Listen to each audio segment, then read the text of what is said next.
Este programa é livre para todos os públicos. Olá, meus amigos, muito bom dia. Hoje, segunda-feira, começando a semana, dia 24 de março de 2025. Atenção para os destaques do programa de hoje. Metrópole em Ação. SUS passa a oferecer tratamento de atrofia muscular espinhal. É uma doença rara, conhecida pela sigla AME, AME, atrofia muscular espinhal. Summit CEBIC Norte-Nordeste, parlamentares propõem alternativas legais para minimizar obras paralisadas no Brasil. Projeto Imersão Nota 10, Polo Araturi, está com matrículas abertas aqui em Caucaia. Hoje, 24 de março, é o Dia Mundial de Combate à Tuberculose. Daqui a pouco a gente conversa sobre esse tema importante, sobre essa doença, como evitar, né? Como se prevenir, né? Essa questão de uma doença infecto-contagiosa. Daqui a pouco a gente conversa sobre isso.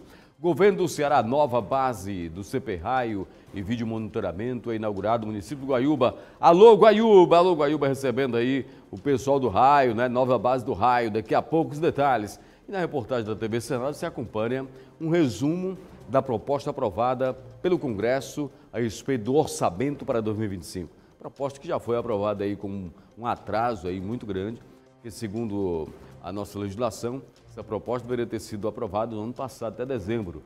E houve um atraso imenso aí por conta daquela celeuma, aquela polêmica que aconteceu entre o Judiciário e o Congresso Nacional a respeito das emendas parlamentares. Isso aí atrasou o orçamento e essa proposta foi aprontada. Daqui a pouco a gente traz um resumo exatamente numa reportagem da TV Senado. E você vai acompanhando a gente também pelo site da TV Metrópole. Olha só o site TV Metrópole, canal16.com.br, tvmetrópolesobral.com.br, isso mesmo. E você também pode assistir nosso programa ao vivo. Metrópole em Ação já está no YouTube ao vivo. Estamos no YouTube ao vivo, você acessa lá, dá o like lá, compartilha lá com os seus amigos, tá bem?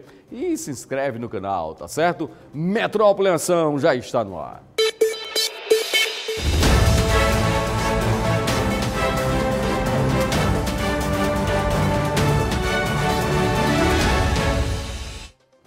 Bom, gente, começar o programa de hoje dando uma notícia muito boa para famílias que têm filhos com a doença rara chamada atrofia muscular espinhal. É que crianças que precisam desse tratamento, a atrofia muscular espinhal, tipo 1, uma doença rara que afeta movimentos do corpo e também a respiração, terão a partir desta segunda-feira, a partir de hoje, terão acesso a um tratamento inovador e gratuito. Gratuito, gente, pelo Sistema Único de Saúde, o SUS. O SUS vai passar a realizar terapia genética com o medicamento. Olha o nome do medicamento, ó. Zolgensma. Zolgensma é o nome do medicamento. Você sabe quanto é que custa aí esse medicamento? Chuta aí. Dá uma opinião de quanto é que custa esse medicamento aí, em média. 7 milhões de reais. Aí você fica perguntando, como é que pode, rapaz? Como é que um medicamento custa 7 milhões de reais? Não dá para entender essa lógica do mundo capitalista, cara. Não dá para entender. Como é que um laboratório produz um medicamento e coloca à venda no mercado, cobrando 7 milhões de reais, cara? Não dá para entender. Não dá para entender. Não consigo entender isso aí. Como é que um medicamento que salva vidas, sabe? Que os países, não é só o Brasil, não, os países no mundo inteiro aceitam uma cifra dessa. Um medicamento custar 7 milhões de reais. Segundo informações da Agência Brasil, a indicação desse tipo de terapia é para pacientes de até 6 meses de idade, que não estejam com ventilação mecânica invasiva acima de 16 horas por dia. De acordo com o Ministério da Saúde, com a incorporação do Zolgensma, medicamento de 7 milhões de reais, o SUS passará a ofertar para a AME, tipo 1, todas as terapias modificadoras desta doença. Quer dizer, se há alguma coisa a gente comemorar nessa notícia, é o fato de que, com o dinheiro dos nossos impostos, né, com o dinheiro dos nossos impostos, nós vamos custear o tratamento de crianças que têm esse tipo de doença aqui no Brasil. Olha o que disse o ministro da Saúde que esteve aqui em Fortaleza, na semana passada, o Alexandre Padilha. Ele disse o seguinte, ó, é a primeira terapia gênica, ou seja, tratamento através de genes, né, que está sendo introduzida no Sistema Único de Saúde. O SUS passa a fazer parte de um pequeno clube de 5 sistemas públicos nacionais do mundo. Olha só, o SUS é apenas um dos 5 do mundo, que fazem, que oferecer esse tipo de medicamento para a sua população. Ou seja, o Brasil e mais somente 4 países no mundo todo oferecem à população esse tipo de tratamento. Por quê? Caro demais, meu amigo. Caro demais. Você já pensou se 10 crianças no Brasil, apenas 10 crianças, tiverem acesso a esse tipo de tratamento, quanto é que vai custar? 60 milhões de reais. Só 10 crianças. 60 milhões de reais. E o governo brasileiro, através do SUS, vai gastar com as crianças. Se for 100 crianças. Bom, a sorte é que é uma doença rara, que não acontece todo dia, que são poucas as crianças que têm. Mas as famílias que têm crianças com esse tipo de doença rara, vão poder agora contar com um tratamento através do SUS. Essa é a boa notícia. Essa é a boa notícia. Bom, gente, o Summit CEBIC Norte-Nordeste 2025, do segmento da construção civil, promovido pela Câmara Brasileira da Indústria da Construção, em parceria com o Sindicato da Indústria da Construção do Estado do Ceará, ali na sede da Federação das Indústrias do Estado do Ceará, FIEC, debateu o seguinte tema: as obras públicas paralisadas, causas e ações para evitar. Com a participação do deputado Luiz Gastão, o Leandro Cristino e também do ex-deputado federal, advogado Gonzaga Patriota. Acompanhei, ó. A Casa da Indústria do Ceará recebeu o CEBIC Summit Norte-Nordeste 2025. Entre os painéis de discussões, o atraso e a paralisação de obras públicas que impactam diretamente o desenvolvimento das cidades e a geração de empregos, onde os especialistas discutiram as principais causas e estratégias para evitar a interrupção de projetos essenciais para o crescimento do país. Olha, é um momento muito rico, com a participação não só dos deputados, mas principalmente das empresas, dos presidentes de sindicatos, e que o país precisa realmente ter soluções para que a gente não possa continuar desperdiçando recursos públicos, iniciando obras que não são acabadas, e priorizar e dar condição de encerrar essas obras que estão inacabadas e que geram um grande problema à população em geral. Entre os convidados, o ex-deputado federal e advogado Gonzaga Patriota. O advogado apresentou em detalhes o projeto de lei 2323/21. O ex-deputado conversou com a TV Metrópole. Cumprimentar a todos da TV Metrópole e dizer que essa TV tem alguém que teve uma parceria comigo lá em Brasília, como parlamentar, o Posidônio. Eu não venho ao Ceará para não ter uma aproximação com ele, com os filhos e, obviamente, com TV Metrópole, com rádio, essas coisas. Fico muito feliz, como falei, nesse encontro, em vir ao Ceará, que aqui, ainda na minha adolescência, na minha juventude, eu fiz 2 graduações aqui no Ceará, inclusive uma na Faculdade de Direito do Crato, que também é importante. Então, eu acho que o Ceará está muito bem em fazer esse encontro do Nordeste e do Norte brasileiro, porque obra inacabada é uma coisa ruim. A gente tem os tribunais, mas o que tem que se fazer é este meu projeto de lei, o 2323/21, já com relatórios favoráveis, é correr com esse projeto de lei. Quem ficou como eu, 40 anos no parlamento, tem que deixar coisas como a ferrovia transnordestina, que sai de Salgueiro para Pecém, de Salgueiro para Suape, em Pernambuco, de Salgueiro para Lagoinhas, na Bahia, de Salgueiro para Eliseu Martins, no Piauí, e um trem leva no mínimo 3.000 toneladas, carga de 100 caminhões, com 100 motoristas, e o trem é só um maquinista. E outras coisas importantes, como a água do São Francisco chegar no Ceará e do Ceará ir para o Rio Grande do Norte. Então, estou muito feliz em prestar aqui essa entrevista a essa TV. foi salientado a questão das obras que estão inacabadas, paradas, principalmente em relação à educação e saúde. Uma pena para o cenário brasileiro, para o norte e nordeste. Olha, de 12 mil obras paradas, a gente tem quase 8 mil obras saúde e educação. E é o que eu falei lá, TV Metrópole. Quem não cuida da educação e da saúde não está cuidando das outras coisas, porque você mal educado, você erra. Você sem saúde, você morre. Então, não podemos aceitar que quase 8 mil obras na saúde e na educação estejam paralisadas no Brasil. Este meu projeto olha muito também para obras de infraestrutura, que é a obra da água. Você não ter água em casa, não ter o saneamento básico, você adoece. Mais de 100 milhões de brasileiros vivem sem ter o saneamento básico, sem ter a água. Isso não é possível. Então eu acho que esse nosso projeto, ele tem que caminhar urgentemente e a gente tem que controlar o governo federal, os governos estaduais, os governos municipais. São 5.570 municípios. A grande maioria, eu acho que 70%, 80% desses municípios não tem o saneamento básico e principalmente não tem a água, e a gente tem que correr com isso. O projeto prevê o reinício e conclusão de obras públicas, definição de parâmetros para retomada de licitações e execuções de obras, autorização de aportes financeiros e celebração de parcerias, ajustes, tramitações, conciliações e programas de demais instrumentos jurídicos. Uma expectativa positiva em relação à participação dos dois deputados, ali Luiz Gastão e José Leônidas, para que caminhe esse projeto. Obviamente que eles vão me ajudar. Como eu estou aposentado, eu preciso do Luiz Gastão, do Leônidas Cristino, preciso dos demais deputados aqui do Ceará, de Pernambuco, do Nordeste. E o conhecimento que eu tenho lá, vou ajudar. Estou com a consultoria em Brasília e vou ajudar junto ao parlamento para a gente correr urgentemente com esse projeto para o Senado. Já está aprovado na Câmara, falta apenas a Comissão de Justiça para mandar para o Senado.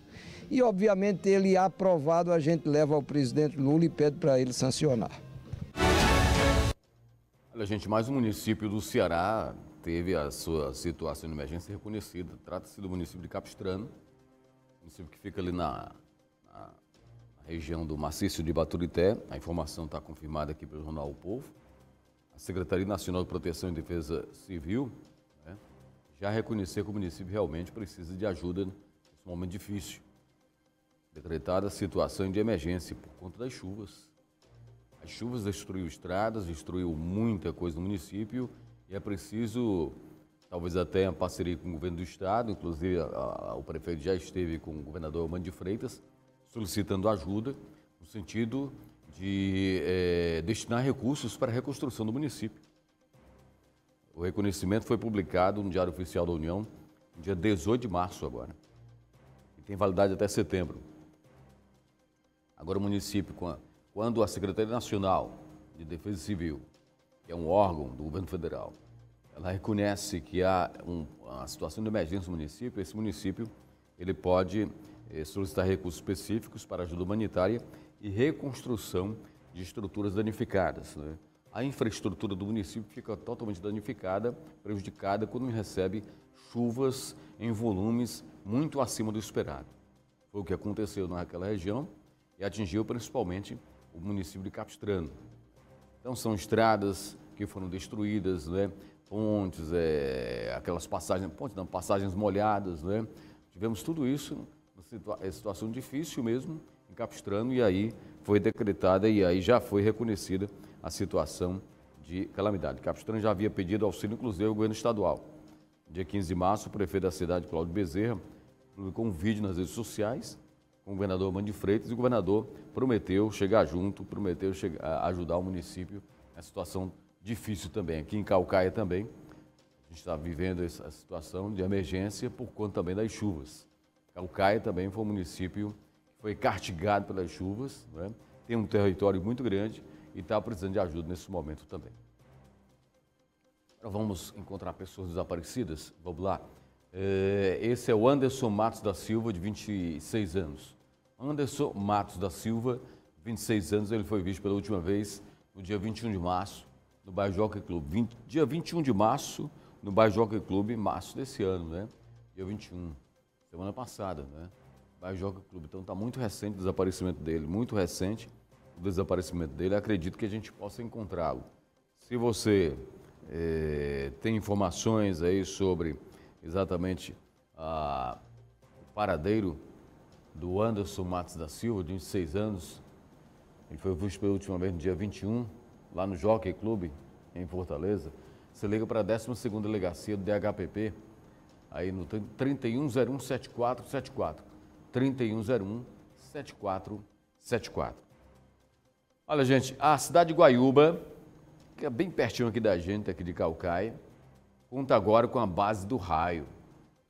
O governador do Ceará, Eumano de Freitas, esteve na cidade entregando equipamento de segurança pública e contou com a presença de diversas autoridades, não é? Inclusive da prefeita também. A prefeita estava lá, junto com o governador, claro, né? A Isabela Fernandes participou do evento, muito feliz. Por quê?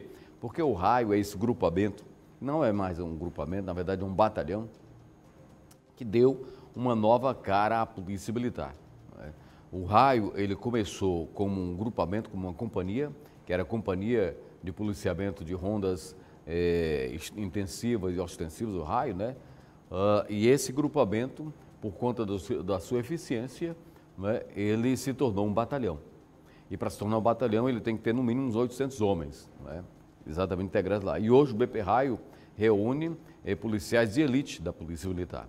E aí o governador Camilo, e agora continua o governador Eumano de Freitas, adotou a política de fazer uma distribuição por todo o estado do Ceará de várias bases, né, bases estratégicas do raio, né? E mais uma dessa base foi inaugurada dessa vez no município de Guaiúba.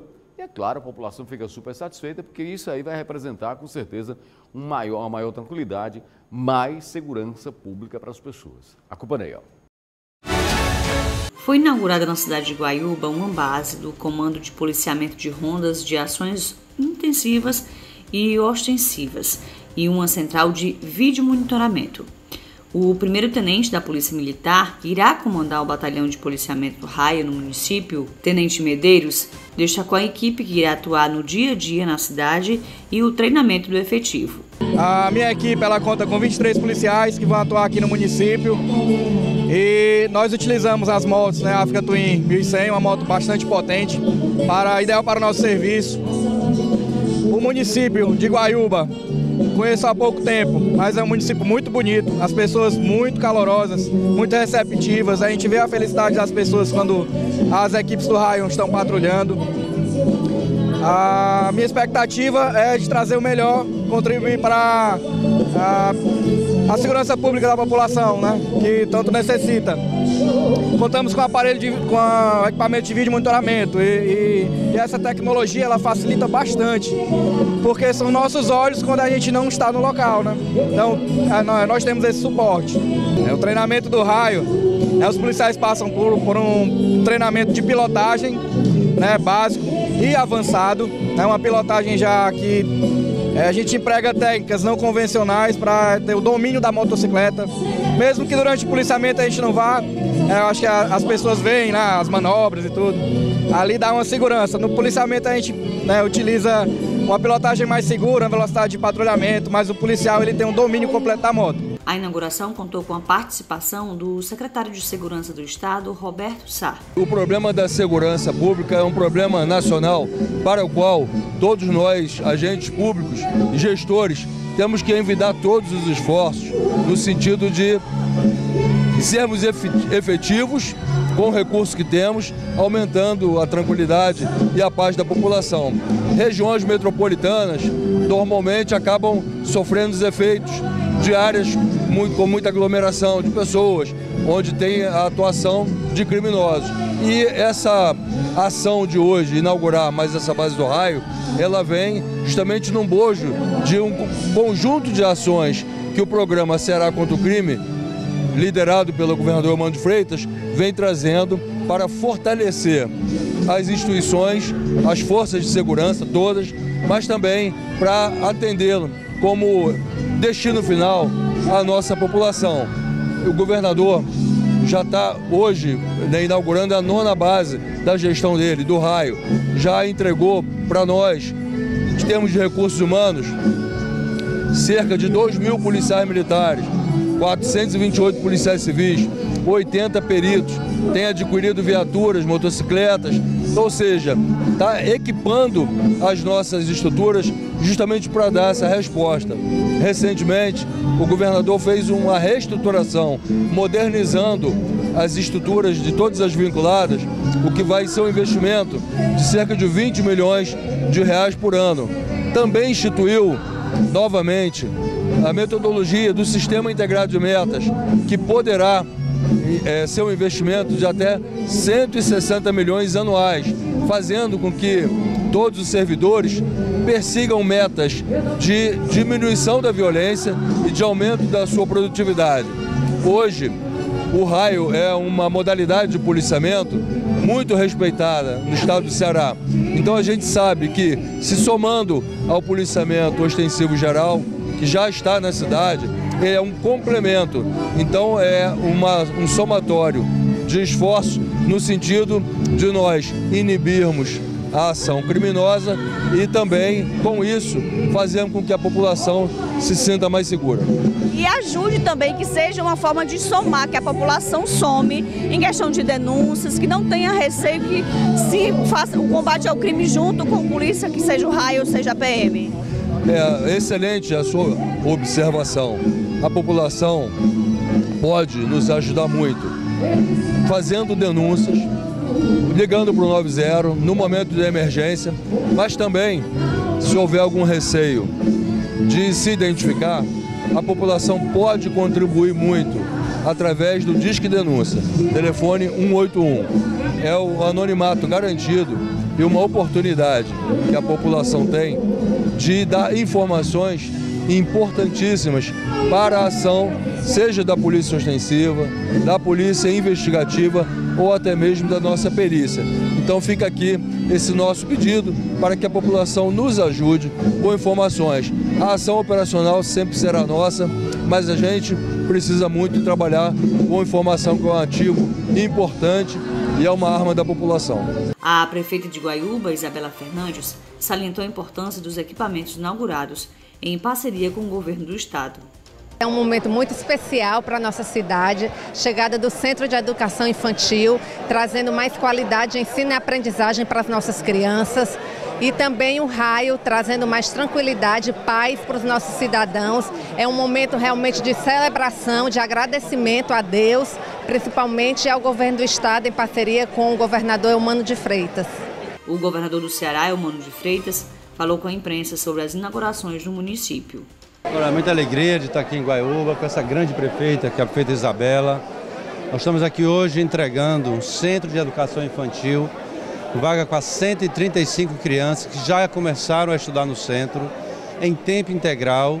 Graças à parceria, nós construímos o Centro de Educação Infantil, um investimento de mais de 2 milhões de reais.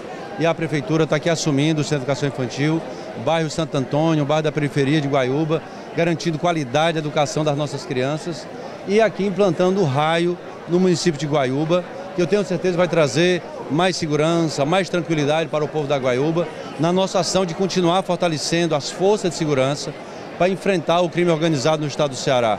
Nós já estamos com a base de número 78 do raio no estado do Ceará. E nós vamos continuar fortalecendo as forças de segurança. Nesse momento nós estamos com um concurso para delegado da Polícia Civil.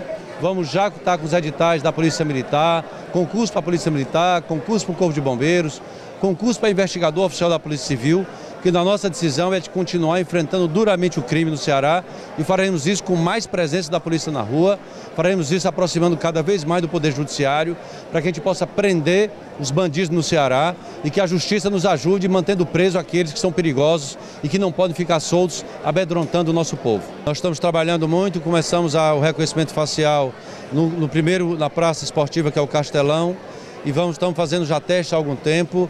Isso exige questões técnicas, nós estamos buscando os melhores equipamentos e os melhores sistemas que temos, inclusive pelo mundo afora, para que ele efetivamente funcione. Tem, às vezes, sistemas que dizem funcionar, quando a gente vai testar, não tem a qualidade que nós gostaríamos. Nós queremos comprar algo que efetivamente reconheça aquele que está foragido ou aquele que está desaparecido e nós possamos prender o bandido e devolver o desaparecido à sua família querida.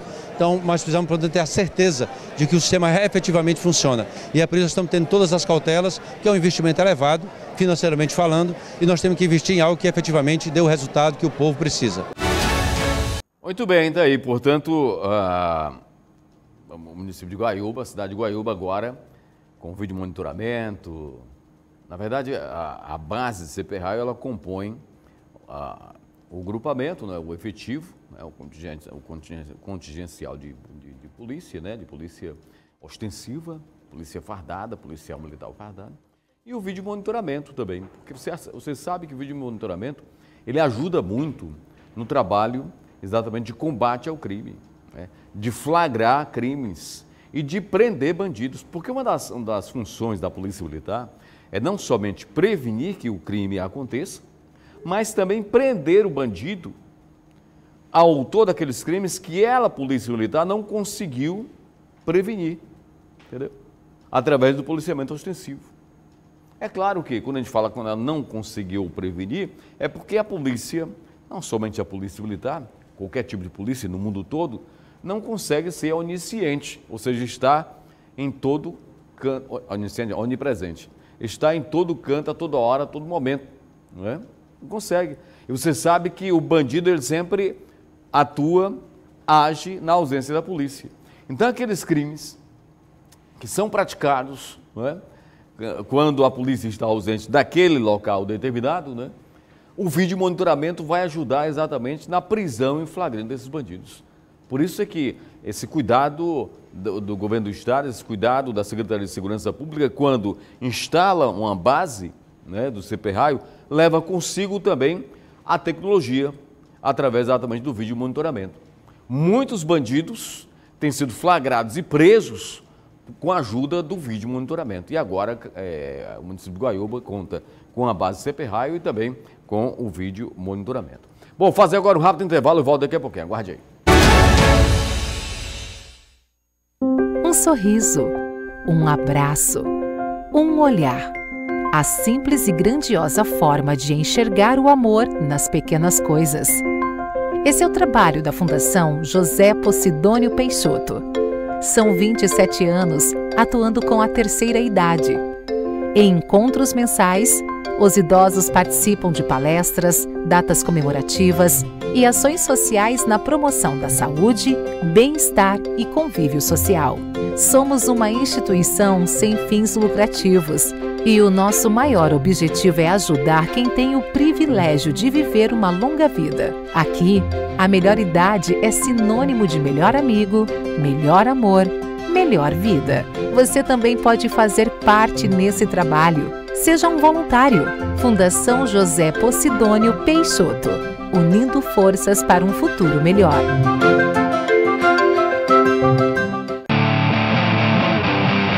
Em HS Baterias, você conta com um completo estoque de baterias para automóveis nacionais e importados, para motos náuticos e também para caminhões. Temos baterias especiais para computadores e placas solares. Tem pneu e troca de óleo. Nossos consultores são treinados para indicar a bateria correta para o seu carro. HS Baterias, Fortaleza e Maracanaú. Entregamos também em cidades vizinhas. 3467-0129. Zap 98885-1404. @HS Baterias Fortaleza. HS Baterias é mais força para o seu carro. Se você busca internet de qualidade, com melhor e mais rápido suporte e atendimento ao cliente da região, você precisa conhecer a 4 Telecom. Atendemos as cidades de Caucaia e São Gonçalo do Amarante, com tecnologia 100% fibra óptica. Temos uma equipe treinada e equipada para melhor lhe atender, prezando sempre pela agilidade no suporte e atendimento ao cliente. A 4 Telecom, com você o tempo todo.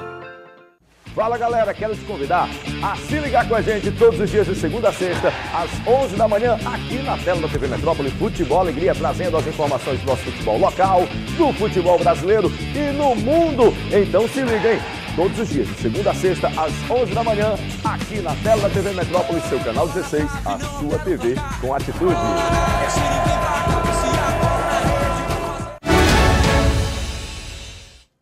Estamos de volta com o nosso programa Metrópole em Ação. Hoje, segunda-feira, 24 de março.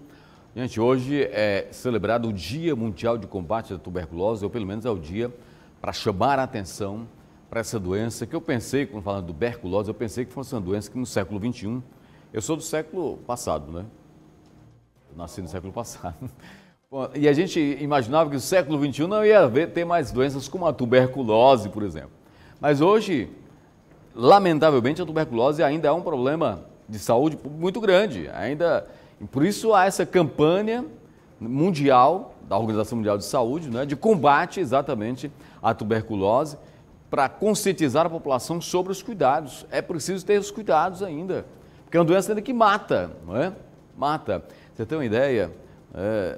A tuberculose foi uma das doenças que matou, uma das que mataram no século XX, não é? Poetas e tal, naquela época, eles morriam muito cedo, com 30 e poucos anos de idade, tal, 40 e poucos anos de idade, geralmente vítimas de tuberculose. Bom, diagnóstico precoce e tratamento efetivo para uma das doenças infecto-contagiosas que mais matam a cada ano no Brasil.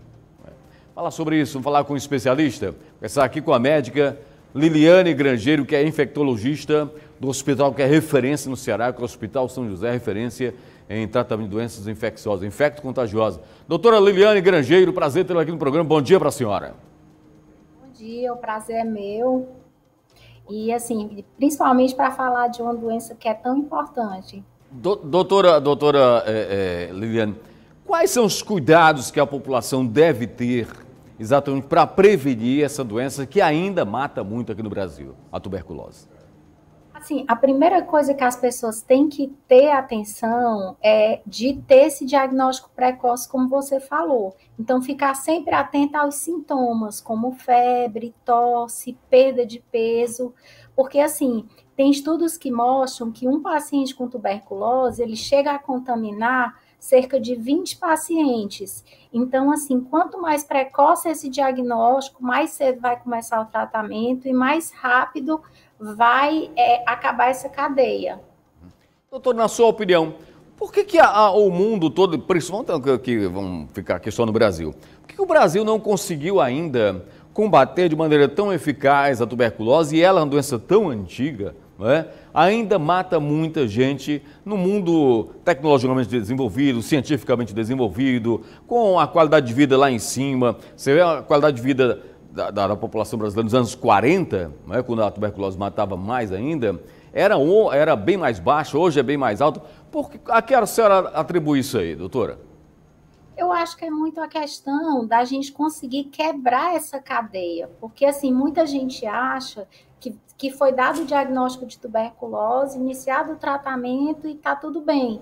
Só que tem a questão também dos contactantes. É muito importante a gente sempre fazer esse rastreamento das pessoas que têm um contato próximo com esse doente, porque existe a indicação de tratar uma coisa que se chama tuberculose latente. Cerca de 25% da população em todo o mundo, em algum momento da vida, ela vai ter contato com a micobactéria tuberculose. E aí, na grande maioria das vezes, vai ficar em estado de latência. Se a pessoa tem uma imunidade boa, ela não vai desenvolver. Mas se ela já é aquele paciente com imunidade comprometida, que faz uso de corticoide, de imunossupressor, tem HIV, tem diabetes, às vezes é um paciente idoso, então ele vai desenvolver essa doença lá na frente. Por isso que é tão importante a gente tratar a infecção mesmo que não tenha doença ativa, que é o que a gente chama de TB latente. Doutora, e como é que a pessoa sabe que tem essa doença latente? Eu não sabia que dessa doença, a tuberculose latente, sinceramente, essa é uma informação muito nova para mim. Como é que a pessoa identifica isso aí, doutora? Pronto. Existem as indicações de fazer diagnóstico. Não é todo mundo que tem indicação de fazer o rastreamento de doença latente. Mas aqueles pacientes que têm um contato próximo, o paciente que, por exemplo, filho, esposa, que está tendo aquele contato no dia a dia, se teve uma pessoa na sua casa com diagnóstico de tuberculose, lembrar de levar todo mundo que teve contato para o posto de saúde para ver se tem a doença ativa. Se não tiver, ele vai fazer um exame que se chama PPD e vai fazer o raio-x de tórax, que são exames relativamente simples, e aí vai fazer o tratamento da infecção antes que tenha o desenvolvimento da doença. A gente não tem indicação de tratar todo mundo. Existem as indicações, como paciente imunossuprimido, por exemplo, gente que vai fazer imunossupressor, transplantado, paciente HIV, mas esses pacientes que têm contato, essas pessoas que têm contato próximo com o doente, eles têm que fazer esse rastreamento. A senhora falou de pessoas que tiveram contato com doentes, né, em tratamento, essa coisa toda, a pessoa realmente infectada, né? Mas onde procura esse tratamento? É no posto de saúde? É no Hospital São José? Onde é que procura esse tratamento? Pronto, na grande maioria das vezes, a tuberculose, ela dá para ser tratada no posto de saúde. O tratamento é um tratamento relativamente simples, são 4 drogas num comprimido só. E aí, dependendo do peso, a gente ajusta só a quantidade de comprimidos. O tratamento, geralmente, ele é feito em 6 meses, se não tiver nenhuma intercorrência. Então, procurar o posto de saúde. Se for aquelas tuberculoses mais complicadas, aí é que vai ser referenciado para um serviço terciário. Tá. Agora, a pessoa, nesse caso aí, a pessoa realmente tem a consciência, tem a informação de que teve contato com o doente e precisa se prevenir, para saber se também não está lá com a tuberculose latente, né?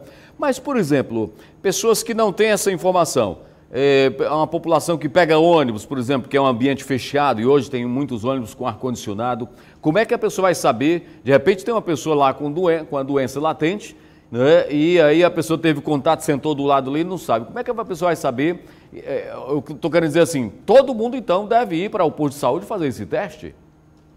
Na verdade, não. Existem as indicações e o Ministério, ele documenta bem direitinho quem são as pessoas que têm indicação de fazer o PPD.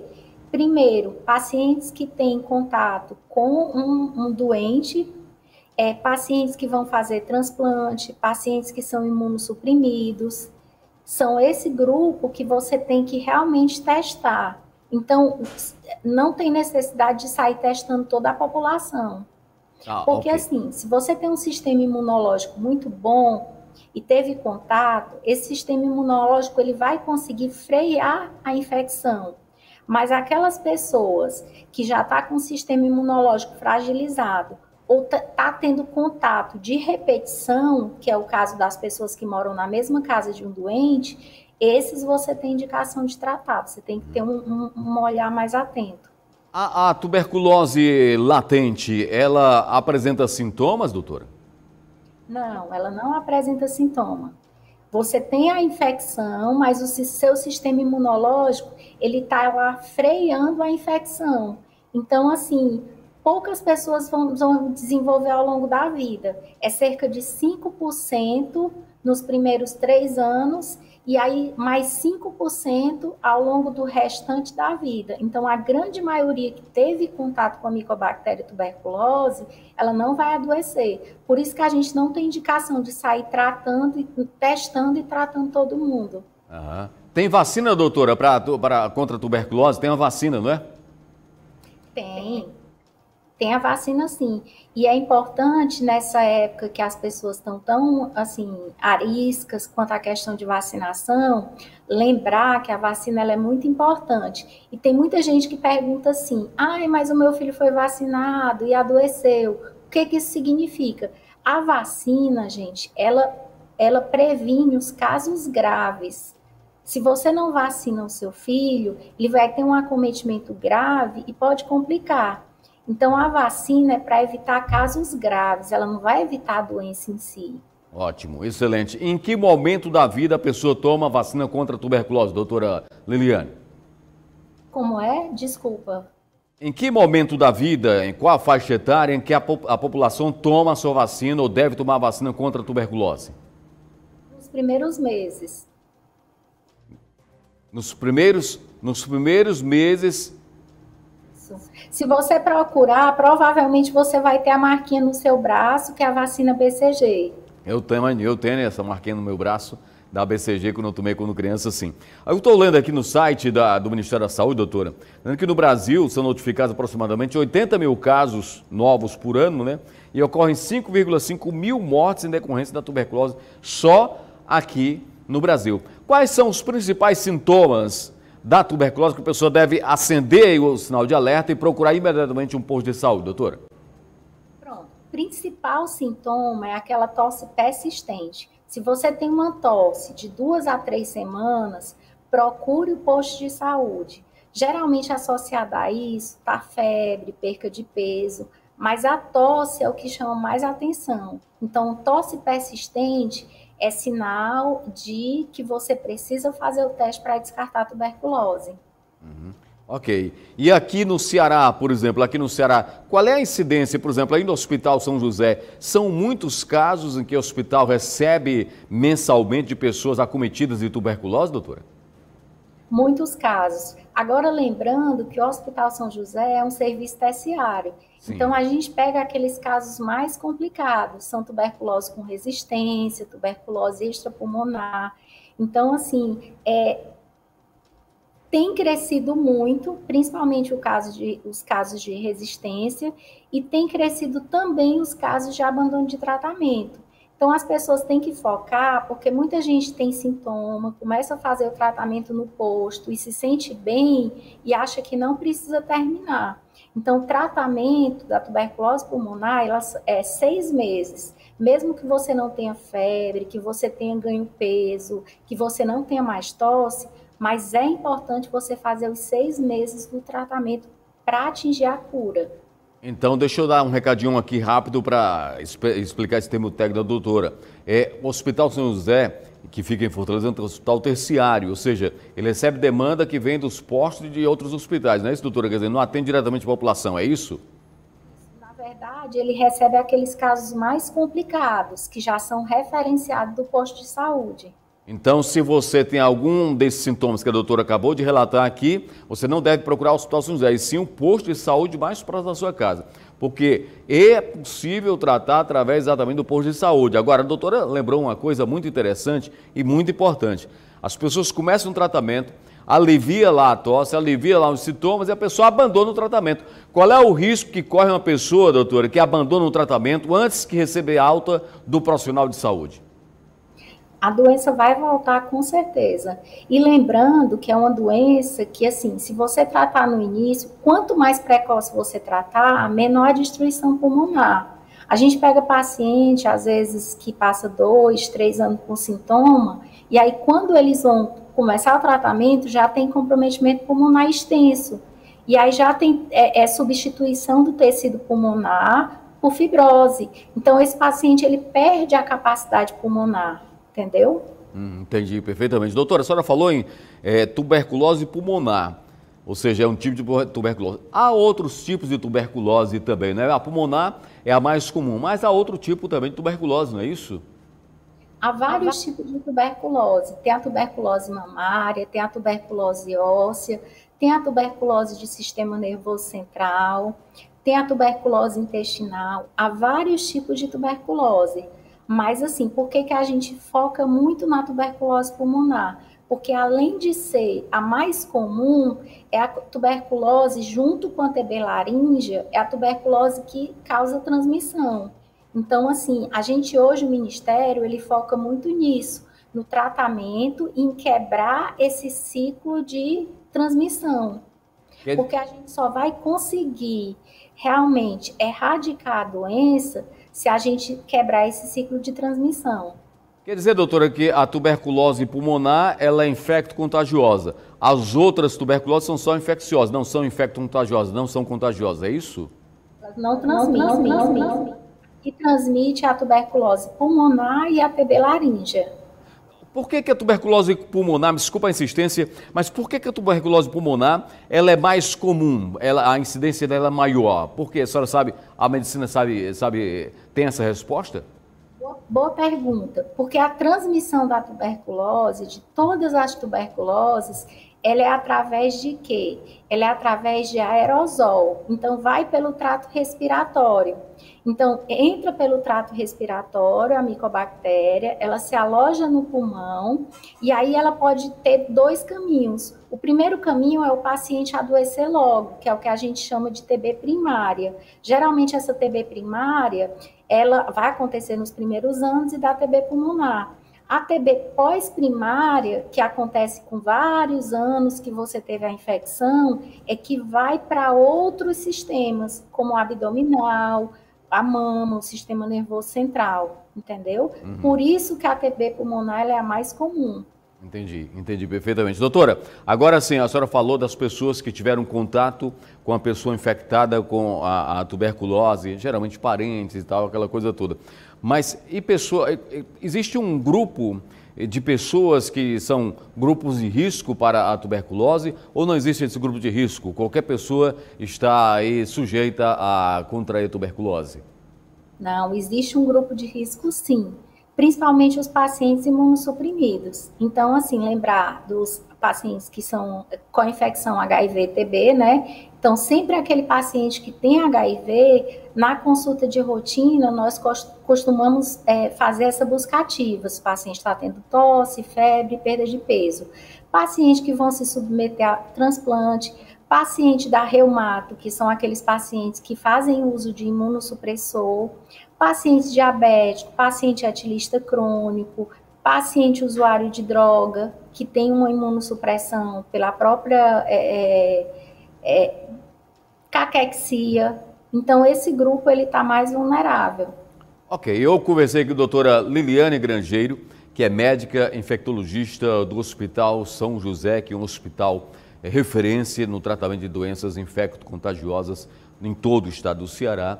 É um trabalho, doutora Liliane trabalha salvando vidas, é um trabalho muito arriscado, porque o hospital, eu digo assim, doutora, porque o Hospital São José, ele lida exatamente com doenças infecto-contagiosas. Então, os médicos, os profissionais de saúde, não somente médicos, enfermeiros, profissionais de saúde, eles lidam com isso diariamente, né? Diariamente lidam com essas doenças que são muito perigosas para a saúde da população. Então, nesse dia em que o mundo todo chama a atenção da sociedade para o combate exatamente à tuberculose, essa doença que ainda mata muito, principalmente aqui no Brasil, eu lhe pergunto, quais são as suas recomendações como médica, como profissional dessa área, para a população evitar exatamente um contágio de uma doença tão grave como a tuberculose? Se eu pudesse deixar uma mensagem, o que eu diria é, se você está sintomático respiratório, procure o posto de saúde de forma mais precoce possível. Porque, assim, o diagnóstico ele é muito simples e o tratamento ele é muito simples e você vai ficar curado. Então, assim, existe cura. Como você falou no começo da reportagem, no começo da década do século passado, a gente perdeu muitas pessoas famosas, muitos artistas, muitos poetas, muitos escritores, e, assim, realmente não tinha tratamento. Manuel Bandeira mesmo, num dos poemas que é o Pneumotórax, ele diz uma vida toda que poderia ter sido e que não foi, porque ele passou a vida toda com essa coisa, com esse fantasma da tuberculose. E hoje existe o tratamento é gratuito, existe no posto de saúde, você não vai gastar nada, é muito simples. Então, assim, não pense em não fazer, vá, que você não vai se arrepender. Essa é a nossa mensagem. Doutora Liliane Grangeiro, muito obrigado pela sua participação aqui no programa. Bom dia, parabéns aí pelo trabalho, sucesso e muito obrigado pela sua entrevista. Eu que agradeço. Bom dia. Olha, gente, então tá aí o recadinho. Olha, se você quer, é uma curiosidade, mas é bom de saber. Você quer saber a quantidade de escritores, poetas, né, inclusive cearenses, que faleceram de tuberculose? Coloca na internet que você vai ver a quantidade absurda, porque naquela época, década de 1920, 1930, 1940, né, tínhamos em 1922 a Semana Moderna, não é? Em 1922, tinham vários e vários poetas, e eles tinham também uma vida muito boêmia naquela época, muito boêmia. E aí era comum um artista, um poeta, um escritor, um literato, morrer de tuberculose com 35 anos, 40 anos, na flor da idade, muito novo, porque naquela época a tuberculose não tinha cura. Era uma doença que assustava muito, todo mundo tinha muito medo, que não tinha cura, quem pegasse estava condenado à morte, não tinha cura, né? Passava aquele tratamento longo, tudo mais, a pessoa terminava morrendo, como na década de 80 foi a AIDS. A AIDS foi essa doença na década de 80 que assustou muito a população, muito, muito mesmo. Teve aquele pavor da AIDS, né, que hoje não amedronta mais, né? E naquela época foi a tuberculose. Então, só uma curiosidade, você vê aí a quantidade de artistas, de atores não, de escritores, de poetas que morreram por conta da tuberculose. E, lamentavelmente, estamos no século XXI, essa doença ainda está matando muito aqui no Brasil. Olha, gente, com previsão de déficit zero, salário mínimo de R$ 1.518, o Congresso aprovou o orçamento para esse ano. Aprovou agora na última semana, com atraso aí de 3 meses. Uma das inovações é o limite de 11,5 bilhões de reais para emendas de comissão, sendo 1/3 para os senadores e 2/3 para os deputados. Acompanhe comigo o resumo dessa proposta aí na reportagem da TV Senado. Vamos lá. O orçamento para 2025 foi aprovado em sessão conjunta do Congresso Nacional nesta quinta-feira.